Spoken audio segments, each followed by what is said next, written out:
Sobat Maestro, sesaat lagi kita akan bersama-sama mengikuti ibadah minggu bersama Gereja Isa Al-Masih Jemaat Maleer. Selamat mendengarkan.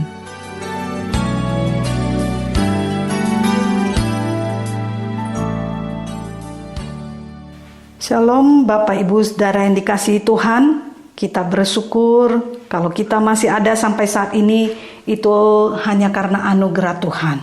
Karena itu mari kita bersyukur dan saat ini kita lebih lagi rindu mendengarkan firman Tuhan. Mari kita siapkan hati kita, pikiran kita untuk dijamah, diperbaharui oleh Tuhan. Tenangkan hati pikiran kami Tuhan, sehingga sekalipun ada banyak kekhawatiran, ketakutan, tapi hati kami dipenuhi damai sejahtera dari Tuhan. Urapi pakai hamba-Mu yang tidak sempurna, dan berdekati setiap kami yang mendengarkan firman-Mu. Di dalam nama Tuhan Yesus, kami berdoa dan mengucap syukur. Amin. Bapak Ibu Saudara yang dikasihi Tuhan, pada awal COVID menyerang manusia, orang-orang ketakutan dan begitu menjaga diri.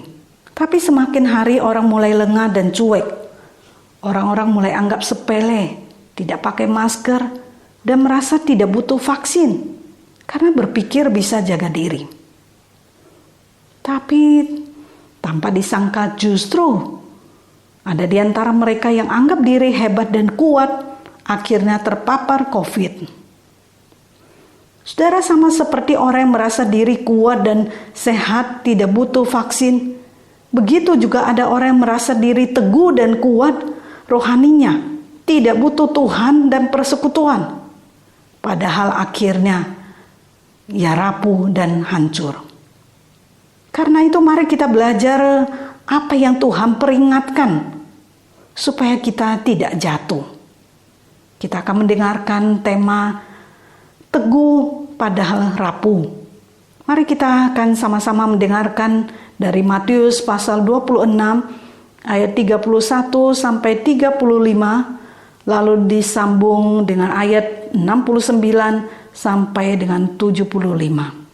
Maka berkatalah Yesus kepada mereka, "Malam ini kamu semua akan tergoncang imanmu karena aku.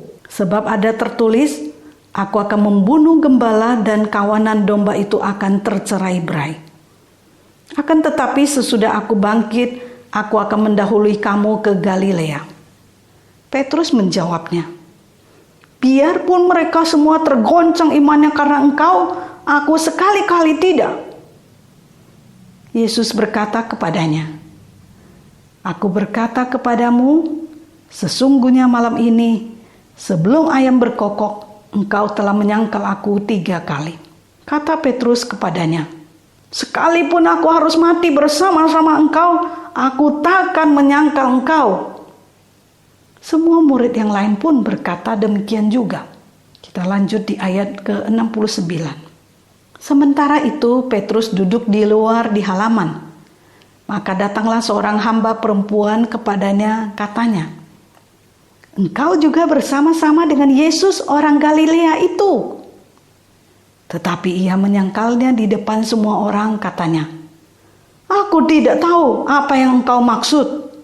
Ketika ia pergi ke pintu gerbang, seorang hamba lain melihat dia dan berkata kepada orang-orang yang ada di situ, "Orang ini bersama-sama dengan Yesus, orang Nazaret itu."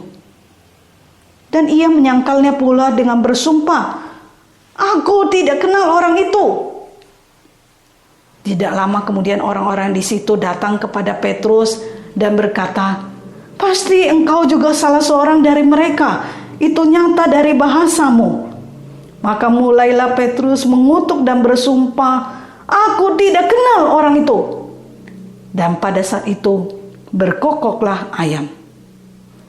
Maka teringatlah Petrus akan apa yang dikatakan Yesus kepadanya, "Sebelum ayam berkokok, engkau telah menyangkal aku 3 kali." Lalu ia pergi keluar dan menangis dengan sedihnya. Saudara, pada malam sebelum Yesus ditangkap, Yesus berkata bahwa malam itu murid-murid akan tergoncang iman karena Yesus. Malam itu Yesus akan ditangkap dan seperti domba kehilangan gembala, mereka akan tercerai-berai. Tetapi Petrus menjawab Yesus, "Biarpun mereka semua tergoncang imannya karena Engkau, aku sekali-kali tidak." Yesus balik menjawab, "Sebelum ayam berkokok, engkau telah menyangkal aku 3 kali." Petrus masih dengan pedenya menjawab, "Sekalipun aku harus mati bersama-sama engkau, aku takkan menyangkal engkau." Saudara tahu kan apa yang terjadi setelah itu? Waktu Yesus ditangkap, terbukti Petrus menyangkal Yesus. Kalau gitu kita pikir sejenak. Apakah waktu itu Petrus hanya sekedar ngomong atau hanya basa-basi? Pura-pura komitmen atau pura-pura hebat? Saya yakin Petrus tidak demikian. Waktu ia berkata, "Sekalipun aku harus bersama-sama dengan engkau, aku takkan menyangkal engkau." Saya yakin Petrus punya kerinduan itu. Ia punya niat dan kerinduan untuk setia pada Yesus. Itu bukan basa-basi atau pura-pura. Itu pasti keinginannya. Lalu kenapa pas kejadian Petrus jatuh dan menyangkal Yesus? Petrus jatuh karena dari perkataannya terlihat kelemahannya. Petrus berkata, "Biarpun mereka semua tergoncang imannya karena engkau, aku sekali-kali tidak." Di satu sisi terlihat tekadnya untuk setia pada Yesus, tapi di sisi lain terlihat kesombongan, keangkuhannya. Ia merasa diri hebat dan bisa. Mungkin selama ini ia merasa ia lebih dari yang lain. Bahkan ia sendiri pernah dipuji Yesus karena pengakuannya tentang Yesus. Jadi Petrus merasa sekalipun seperti yang Yesus katakan, murid-murid akan tergoncang dan tercerai-berai, tapi ia rasa ia tidak akan demikian. Ia merasa ia pasti teguh dan tidak akan tergoncang. Tapi Yesus dengan tegas memperingatkan Petrus, "Aku berkata kepadamu, sesungguhnya malam ini, sebelum ayam berkokok, engkau telah menyangkal aku 3 kali." Kalau Petrus memperhatikan peringatan Yesus, harusnya ia jadi berpikir, "Wah, bahaya dong kalau saya sampai menyangkal Yesus. Kalau gitu saya harus minta Yesus tolong saya." Tapi kita lihat Petrus sama sekali tidak berpikir demikian. Ia anggap diri kuat, bahkan sekalipun harus mati, ia merasa ia tidak akan menyangkal Yesus. Ia terlewat percaya diri, merasa diri mampu, sampai merasa angkuh tidak akan seperti yang lain.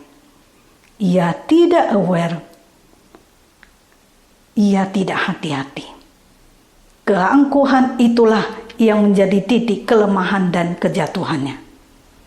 Tidak ada manusia yang sempurna. Semua orang memiliki titik kelemahan. Ada orang menyadari, ada yang tidak. Padahal titik kelemahan, titik lemah adalah hal yang perlu diperhatikan. Dalam cerita legendaris di dalam dunia mitologi Yunani, dikatakan ada seorang prajurit tangguh yang bernama Achilles, yang berhasil menaklukkan banyak pertempuran.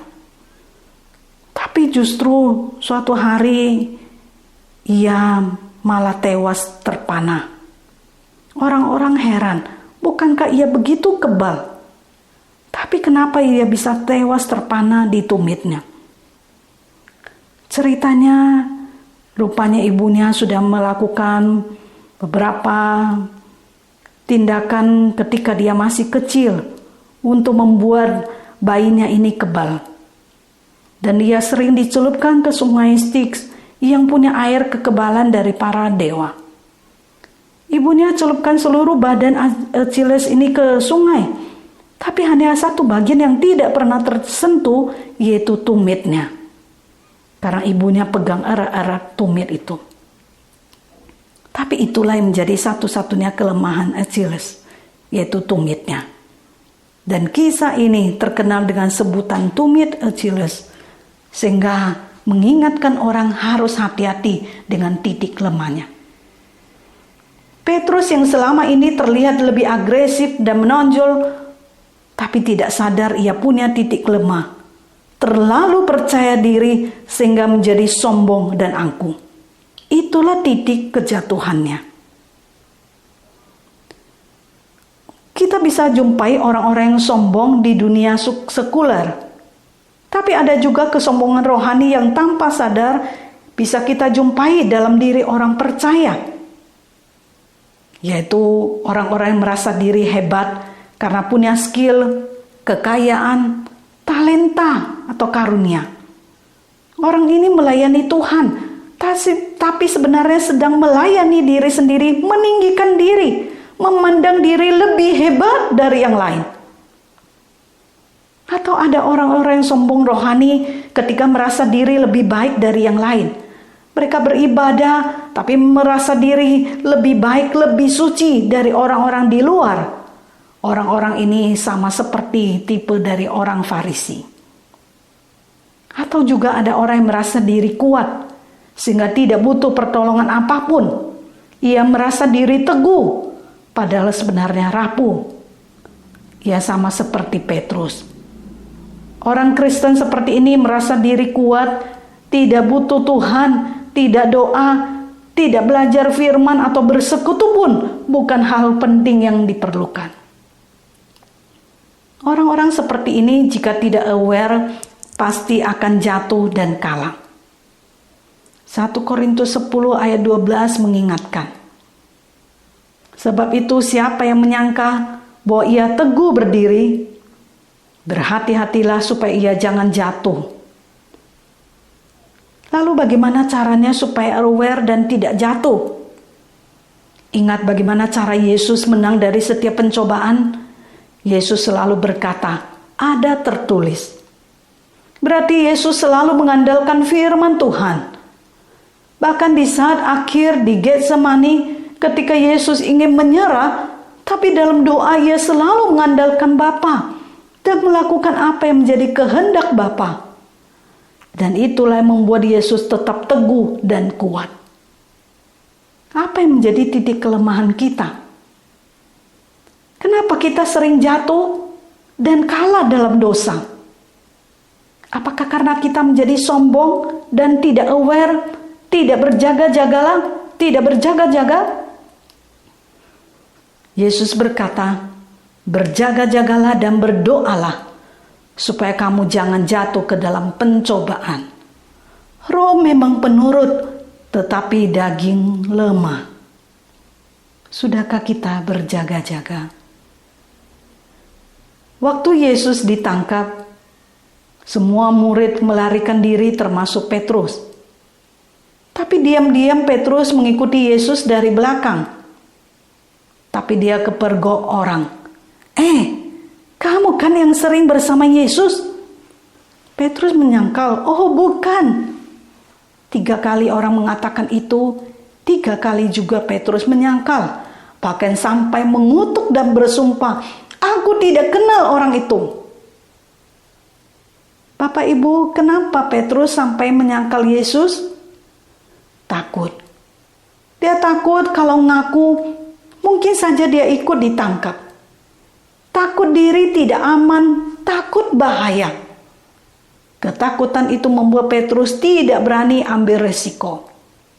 Ketakutan membuat orang tidak mau bertindak dan mengambil langkah aman.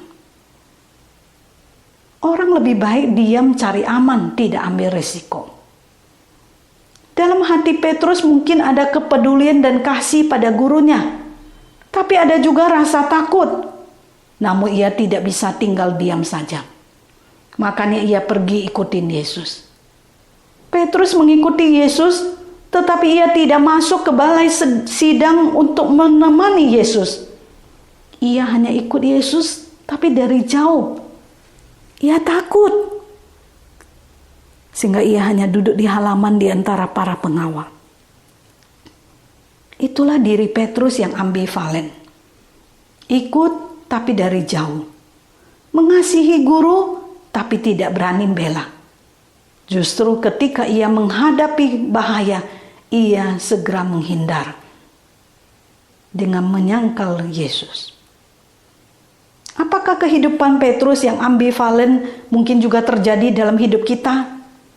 Dibilang ikut Yesus, ya, tapi ikutnya dari jauh, tidak berani komitmen, ambil resiko. Dibilang percaya Yesus, ya, tapi kadang justru tidak percaya kebaikan kedaulatan Yesus. Dibilang nyangkal Yesus, enggak, karena masih ibadah, tapi tidak berani membela atau bersaksi bagi Yesus. Apakah kita juga mengalami keadaan ambivalen dalam mengikut Yesus?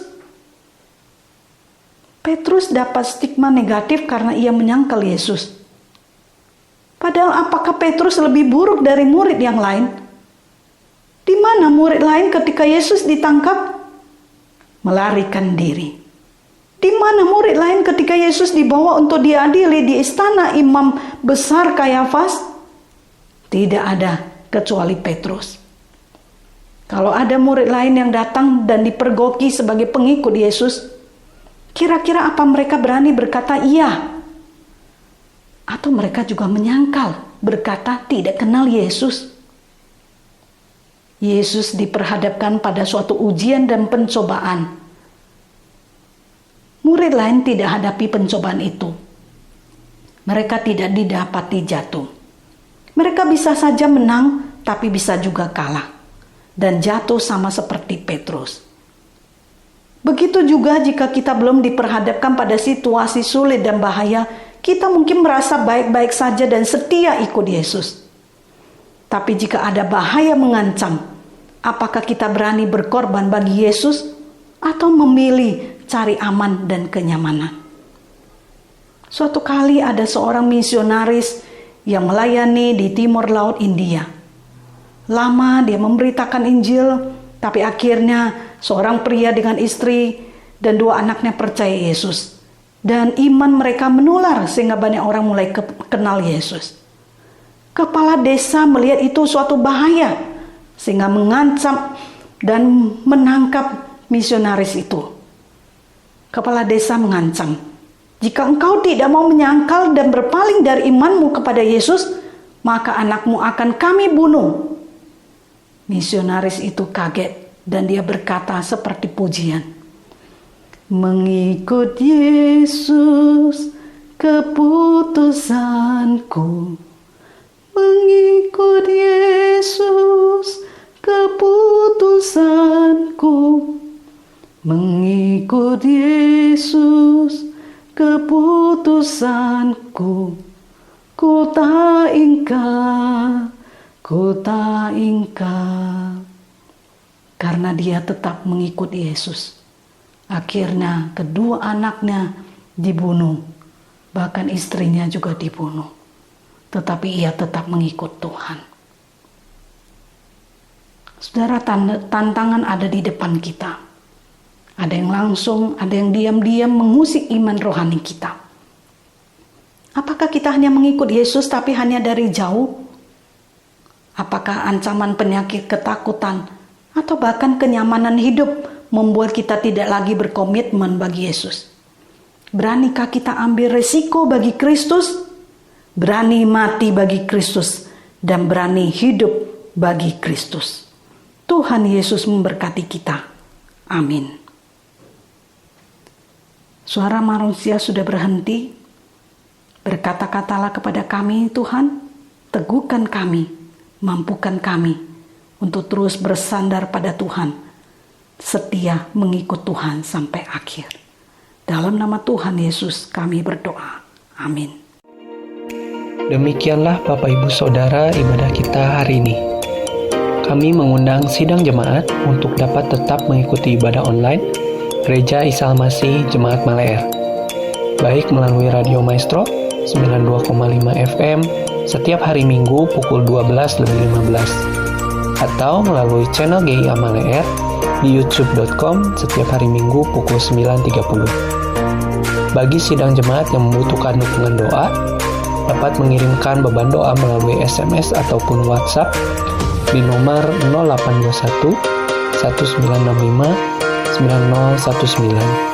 Happy Sunday and God bless you.